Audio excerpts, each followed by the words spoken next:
La plupart des personnes, lorsqu'ils sont en couple, ils aimeraient que la relation puisse durer. Et ceci n'est possible que grâce à une communication, grâce au fait de pouvoir écouter les besoins de son conjoint. Et c'est la même chose pour notre organisme. Si nous n'arrivons pas à pouvoir nous écouter et à pouvoir reconnaître les signaux que notre organisme nous lance, alors il serait vraiment possible de pouvoir avoir une bonne santé. Comme lorsque on est en couple, si on refuse d'écouter les signaux de l'autre conjoint, alors la relation va finir par se briser. Comme dans le corps aussi, à force de lancer des signaux, si on ne fait pas attention, alors il y aura un déséquilibre et c'est ça qui nous rend malades. Je vous prie de pouvoir rester jusqu'à la fin de cette vidéo pour suivre ce que j'aurai à vous dire dans cet épisode d'aujourd'hui. C'est tout de suite avec Suite d'actes.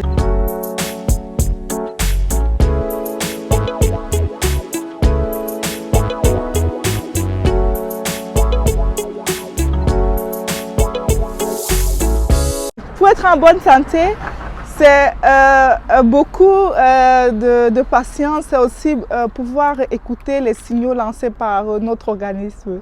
Et cette chaîne est là pour pouvoir attirer votre attention sur comment vivre longtemps en bonne santé. Je suis là pour partager avec vous mes recherches ici aux États-Unis et pour pouvoir partager avec vous tout ce que j'ai eu à apprendre dans ma formation en tant que médecin. Pour ceux qui ne me connaissent pas, je suis le Dr Olivia Tchoupé, je suis médecin généraliste et je réside aux États-Unis. Je suis aussi coach en régime cétogène. Merci pour ceux qui sont déjà abonnés à cette chaîne, mais pour ceux qui ne le sont pas encore, je vous invite à pouvoir le faire parce que je publie chaque lundi. Surtout, n'oubliez pas d'activer la cloche de notification pour recevoir systématiquement toutes mes vidéos. La santé. La santé est un bien que tout le monde recherche. Tout le monde veut être en bonne santé, mais malheureusement, beaucoup ne font pas ce qu'il faut pour pouvoir être en bonne santé. Dans cette vidéo d'aujourd'hui, je vais pouvoir vous expliquer qu'il est très important de pouvoir apprendre à se connaître, apprendre à écouter notre organisme. Je vois beaucoup de personnes qui se plaignent de ballonnement après avoir mangé. Et la question que je leur pose souvent, c'est de savoir est-ce que vous faites attention à l'alimentation, à l'aliment qui vous fait être ballonné. Si vous mangez et que vous êtes ballonné, ça veut dire que votre organisme a du mal à pouvoir digérer ce que vous mangez. Les gens pensent que parce qu'ils ont hérité de certains repas de la famille, ils sont obligés de pouvoir manger ces mêmes aliments. Mais aujourd'hui, je vous dis c'est faux. Ce n'est pas parce que vos parents mangeaient du manioc ou du macabo que vous aussi, vous êtes forcés à pouvoir le manger ça malgré le fait que vous ne supportez pas cela.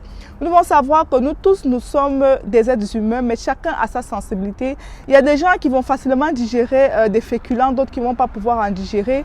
Il y a des gens qui vont digérer la viande, d'autres qui ne pourront pas en digérer. Il y a des gens qui vont digérer les légumineuses, mais d'autres ne vont pas pouvoir digérer les légumineuses. Donc il est très important de comprendre ce que votre organisme aime et ce qu'il n'aime pas. Ce qu'il arrive à pouvoir digérer et ce qu'il n'arrive pas à pouvoir digérer. Donc vous devez faire attention, vous devez écouter votre organisme parce que votre organisme vous parle.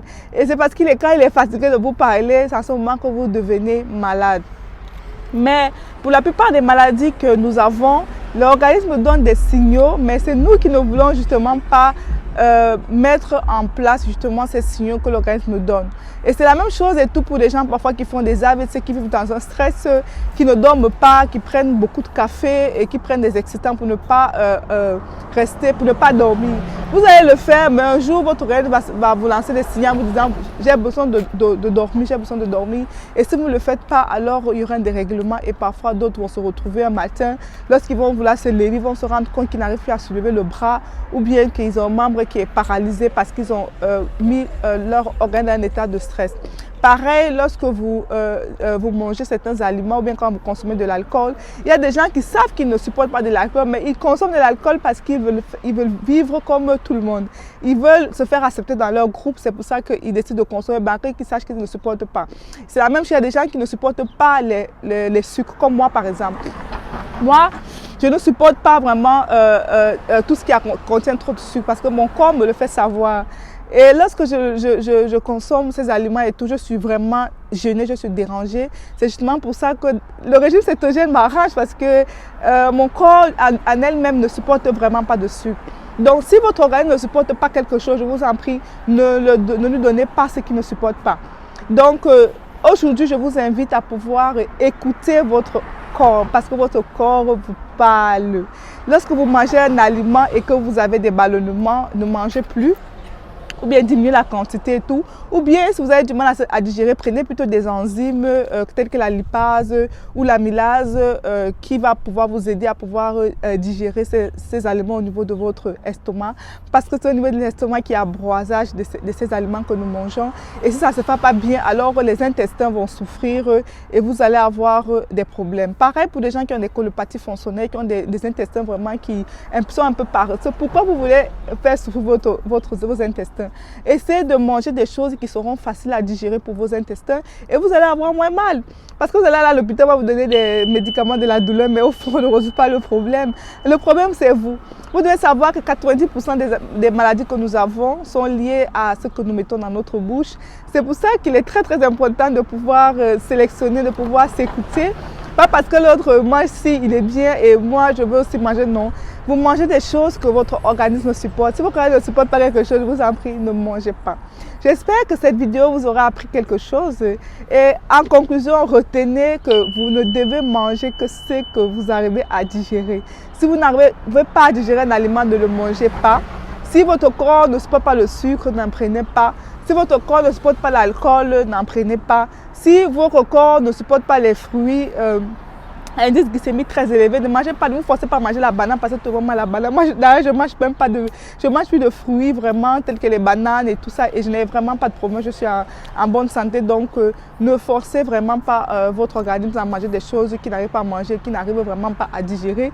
Certains vont manger de la viande, d'autres ne vont pas pouvoir manger de la viande. Certains vont manger de poisson, d'autres ne vont pas pouvoir manger de poisson. Certains vont pouvoir manger de maquereau, d'autres ne vont pas pouvoir manger de maquereau. Donc, apprenez à vous écouter et donnez à votre organisme ce qu'il vous demande parce que votre organisme est la seule personne qui vous aime et qui voudrait vous voir bien vivre. Je vous dis merci de m'avoir écouté. On se dit à la semaine prochaine pour un nouveau numéro.